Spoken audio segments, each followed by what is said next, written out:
प्रतीक जी, नेहा जी और रवि जी, अमेरिका और सिंगापुर से। महाराज जी, आपके चरणारविंद में कोटि कोटि नमन।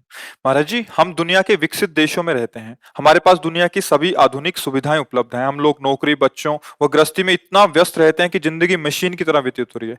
ऐसी स्थिति में नौकरी, परिवार व सामाजिक जीवन में किस प्रकार संतुलन किया जाए कि मन में सुख और शांति का अनुभव होते हुए हम अपने कर्तव्यों का पालन कर सकें। हमें तो एक ही बात समझ में आ रही, इन किन प्रकारेण नाम जप किया जाए, क्योंकि नाम जप के बिना कुछ नहीं कर पाओगे। देखो, इतनी आयु आपकी हो गई, कोई ऐसा भोग नहीं जो भोगा ना हो। मान लो बचपन से साधु हो तो फिर ये लग सकता है, मन का सलाह दे सकता है कि अगर ये भोग भोगते तो मुझे शांति मिल जाती। उल्टा उल्टा सलाह देता है ना। भगवान कह रहे त्यागात शांति अनंतरम, भोगों के त्याग से शांति होती है।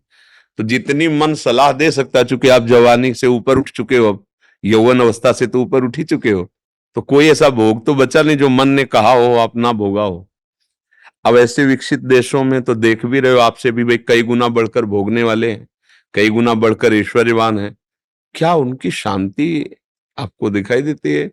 उनका हृदय सुखमय दिखाई देता है?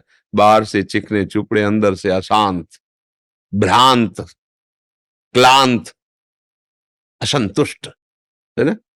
विश्राम स्थिति, शांत, एकदम मन प्रसन्न, भगवदानंद, अब कछु नाथ न चाही मोरे। ऐसा तो नहीं अनुभव होता, इन भोगों से हो भी नहीं सकता, क्योंकि शास्त्र अनुभवी सिद्ध महापुरुषों द्वारा, जो भगवत प्राप्त महापुरुष उनके द्वारा लिखे गए। तो हम ये नहीं कहते कि भोग नहीं भोगने चाहिए, हम ये नहीं कहते कि अर्थ नहीं कमाना चाहिए, हम ये नहीं कहते कि आप देश विदेश मत भागो, नहीं। जाओ, पूरी सृष्टि गोपाल जी की है, सकल भूमि गोपाल के यामे अटक का, अलग अलग सीमाएं रख दी गई है, तो मेरे कृष्ण का ही सब कुछ वैभव, सब कुछ श्री कृष्ण का ही है। सारी भूमि गोपाल जी की है, श्री कृष्ण जी की है। हाँ, अब हमें यह ध्यान रखना है, अभी तक जो हुआ सो हुआ। अब अगर ये ध्यान रख लो कि जो जो किया उसमें तो सुख मिला नहीं, शांति मिली नहीं, और ना मिलेगी। हजारों जन्म भोग चुके हो, इस जन्म की क्या बात हो, तो माया के कारण विस्मृति हो जाती है। एक उपाय है जिससे विश्राम मिल जाएगा, शांति मिल जाएगी। गोस्वामी जी कह रहे हैं, तब लगी कुशल न जीव कहूं, सपने हूं मन विश्राम, जब लगी भजत न राम कहूं, शोक धाम तजी काम। जब तक भगवान का भजन नहीं होगा भाई, मान लो मेरी बात, चाहे जहां भाग के जाओ शांति नहीं मिलेगी। चाहे जितने रुपए कमा लो, चाहे जितने भोग भोग लो, तुम्हारा मन कभी तुम्हें शांति से नहीं, ये और जलाएगा, और वासनाएं बढ़ती चली जाएंगी। जितना है उससे कई गुना बढ़कर वासना हो जाएगी। तो एक उपाय है, जैसे भी बने नाम जप शुरू कर दो। क्योंकि आप ऐसे, आपका क्या, हमारे भी देश में ऐसी आधुनिकता चल गई है, खान पान की पवित्रता नष्ट हो गई है। अब आप कोई हवन नहीं कर सकते हो, क्योंकि आपको पर्याप्त घी नहीं मिल सकता शुद्ध, धान्य नहीं मिल सकता शुद्ध, जिसमें उर्वरक खाद आदि पड़ी है ना, ये हवन करने लायक पदार्थ नहीं उपजते। गाय के गोबर की भूमि में मिलाकर उपजाए हुए अन्न के द्वारा बड़ा पवित्र चाहिए ना। तो यज्ञ गई। अब ध्यान आप बैठ के देखो कुछ मिनट, क्या ध्यान में आता है? अंधकार और वासनाओं की दौड़ भाग। अंदर देखो ला, आंख मूंद के बैठ जाओ, आपके हम ध्यान कर रहे हैं, हमें पता है क्या ध्यान कर रहे हो। अंधकार और वासनाओं की दौड़ भाग, अंदर देख लो। क्योंकि अंदर वाली बात है ना, ये बाहर से नहीं। दौड़ भाग वासनाओं की, इतनी एकाग्रता और इतनी अध्यात्म शक्ति नहीं रहेगी कि मन और इंद्रियों को रोक दे। वहीं ध्यान गया। अब पूजा, कौन सी ऐसी पूजा सामग्री है जिससे आप प्रभु को रिझा लोगे? सब जगह अगर एक फल लो ना, तो उसमें भी कुछ ना कुछ ऐसा, या तो लेप है या इंजेक्शन लगा है। किस फसल का अब भी फल ले लो, तो बिना इसमें केमिकल लगाए वो बना हुआ है क्या? वो अपनी क्षमता खो चुका है। उसके ऊपर जो क्षमता है वो औषधियों की, केमिकल की। भगवान को कैसे हम भोग लगाएं? शुद्धता चल जा रही है। शुद्धता कहाँ है? कहाँ शुद्धता है? जिसे पवित्रता कहते हैं, ना इंद्रियों की रह गई ना शरीर की रह गई। अब आप सब ये देख ही रहे हैं, क्या जितेंद्रियता।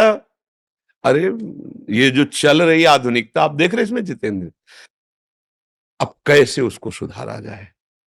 क्या उसका जीवन बच्चे को होगा जिसको यही पता नहीं कि जो मैं क्रिया कर रहा हूं वो मेरे जीवन का नाश कर रही है? कब यौवन अवस्था उसमें संचरित होगी? गेहूं की फसल किसान आदमी अगर कोई होगा तो जानता होगा, एक अवस्था को कहते हैं गलेथ। गलेथ माने अभी बाली निकलने को है, उस समय फसल काट लो, एक भी दाना नहीं मिलेगा और भूसा भी वो पावरफुल नहीं रहेगा उसका। अगर वो समय से परिपक्व हो जाती है तो 50 मन गेहूं वहीं से होता है। ऐसे ही 20 वर्ष तक की अवस्था कम से कम ब्रह्मचर्य युक्त रहे, फिर गृहस्थी आदि में, तो वो कभी डाउन नहीं होगा, वो कभी नष्ट प्राय नहीं होगा। उसके अंदर में अध्यात्म शक्ति ब्रह्मचर्य की रहेगी और वो थोड़े समय के बाद फिर अपने संयम में आ जाएगा। अब वो बच्चा वो संयम लायक ही नहीं रह गया, क्योंकि जैसे वो गलेथ में गेहूं काटे एक भी दाना नहीं, अभी तो उसका ब्रह्मचर्य बनना शुरू हुआ था, उसने जीवन को नष्ट कर दिया। अब कौन सी साधना होगी? ध्यान होगा, इससे पुरुषार्थ बनेगा। एक उपाय कलयुग में रह गया, केवल नाम। नाम, ये बड़े बड़े महापुरुषों को शोध, तुम जैसे भी हो, राधा राधा राधा राधा, कृष्ण कृष्ण कृष्ण कृष्ण, हरि हरि हरि, यज्ञाग्ये वर्तते नाम तुभ्यम, अहो वत्सपचतो गरीयान।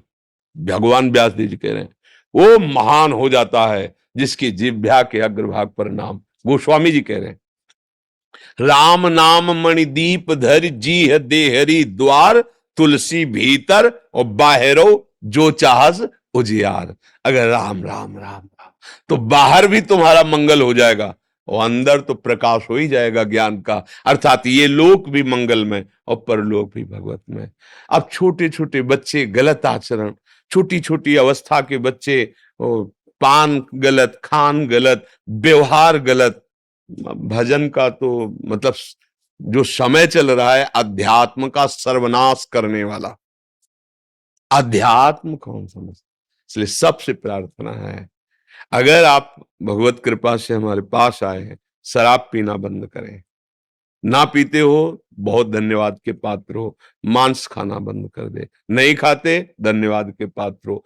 पराई माताओं बहनों से व्यभिचार की भावना का त्याग कर दे, ये तुम्हारी दुर्गति कर देगा। जीते जी तुम्हें नरक का भोग कराएगा, आज नहीं तो कल देख लेना, समय आने दो। जो कर्म फलीभूत होगा ना तब तुम्हें दिखाई देगा, चाहे स्त्री हो चाहे पुरुष हो। यदि वो व्यभिचार दोष से अपने जीवन को व्यतीत करता है तो परिणाम में यहां और वहां दोनों जगह एक सीमा रखी गई है।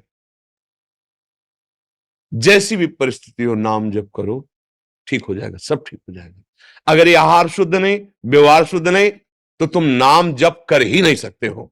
पापवंत कर सहज स्वभाव, भजन मोरते भाव न काऊ, जो पे दुष्ट हृदय सोई होई, मोरे सन्मुख आव की सोई। श्री भगवान के वचन है। इसलिए पापाचरण से कभी किसी को शांति नहीं मिलती।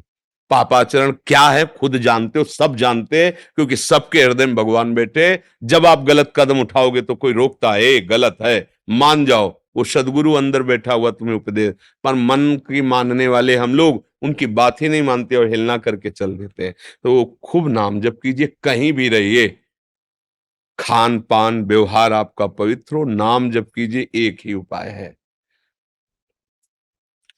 और कोई उपाय मेरी समझ में नहीं आता है। दूसरों को सुख पहुंचाइए, धर्म की सीमा में रह करके, तन द्वारा, धन द्वारा, मन द्वारा। कोई बीमार है, कोई असहाय है, हम जिसमें अपनी वासना की पूर्ति होती है उसे सेवा नहीं करते। जैसे कि बोले तन द्वारा दूसरों को सुख पहुंचाना, सामने वाला कह रहा है कि ऐसा कीजिए मुझे सुख पहुंचेगा, तो वहां बोले थे कि तन द्वारा सुख पहुंचाना, वो वासना है, वासना उपासना नहीं है धर्म की। इसीलिए धर्म शब्द लगा। धर्म के द्वारा असहाय, असमर्थ, किसी भी तरह की ऐसी हमें आवश्यकता दिखाई दे रही, हमारे पास भगवान ने सुविधा दी, हम दूसरों को सुख पहुंचाएं, अच्छे आचरण वाले बने, नाम जप करें, इसी से भगवत प्राप्ति हो जाएगी। जो अन्य युगों में कृतयुगे ध्यायते विष्णुम तेतायाम यजतई मखई द्वापरे परिचर्यायाम कलौ तद्धर कीर्तनात्। भगवान के भजन से काम बने। आज ऐसा विकृत होता जा रहा है, भगवान, भगवान का नाम, भगवान की महिमा, इसी की निंदा हो रही, इसी की अवहेलना हो रही। हम जाते हैं, हमें कोई जादू कर दे, हमें कोई ऐसा झाड़ फूंक दे, ऐसा कुछ आश्चर्य में कह दे जिससे हम ठीक हो जाएं, जिससे हमारा काम बन जाए। करो दुर्गति के आचरण और कोई तुम्हें ठीक कर देगा। नाटक के साथ नाटक ही होता है। तुम नाटकी रहोगे, सत्य जगह पहुंच ही नहीं पाओगे, सत्य बात को समझ ही नहीं पाओगे। सत्य में चलो, तुम्हारा मंगल हो जाएगा। कोई तुम्हारा दूसरा मंगल नहीं कर सकता। अपना मंगल खुद आप करो। नाम जप करो, अच्छे आचरण करो, आशीर्वाद मांगने की जरूरत नहीं है। आशीर्वाद ही आशीर्वाद तुम्हें घेर लेगा। और तुम करो बेविचार, पियो शराब, खाओ मांस और सोचो हम कहीं चले जाएं, कुछ भेंट देके, कुछ जंतुर मंतुर बनवा करके हम सोच दो जब कुछ नहीं होने वाला, करके देख लेना। सत्य वस्तु एक अपना प्रभाव रखती है, सत्य वस्तु प्रभाव रखती है, पर सत्य को समझना थोड़ा कठिन होता है। हाँ, ऐसे अरे तुम्हारे कर्म ही तुमको दुख सुख दे सकते हैं। अच्छे कर्म करो, भगवान नाम जप करो, दूसरों को सुख पहुंचाओ। किसी के आशीर्वाद की जरूरत नहीं है। तुम भगवान के अंश हो, तुम स्वयं में पूर्ण हो यार। तुम समझो, मारे मारे घूम रहे हो, तुम्हारे आचरण खराब है इसलिए तुम समझ नहीं पा रहे हो। जो यहां इतना भी कम नहीं, यहां वही बैठा हुआ है जिसके बल से हम दहाड़ रहे हैं, उसी के बल से तुम भी बलवान हो। केवल तुम अपने बात को समझो। तुम गिर रहे हो इसलिए नहीं समझ पा रहे। थोड़ा सा पैर जमाओ, तुम ललकारने लगोगे। जो काम क्रोध लोभ मोह मद मत्सर तुम्हें परास्त कर रहे हैं ना, तुम भी मुस्कुरा के निकलोगे उनके बीच से। बहादुर के बच्चे हो, अखिल बलशाली भगवान के तुम अंश हो। यार इन फालतू वाली बातों में काहे समय बर्बाद करते हैं। तो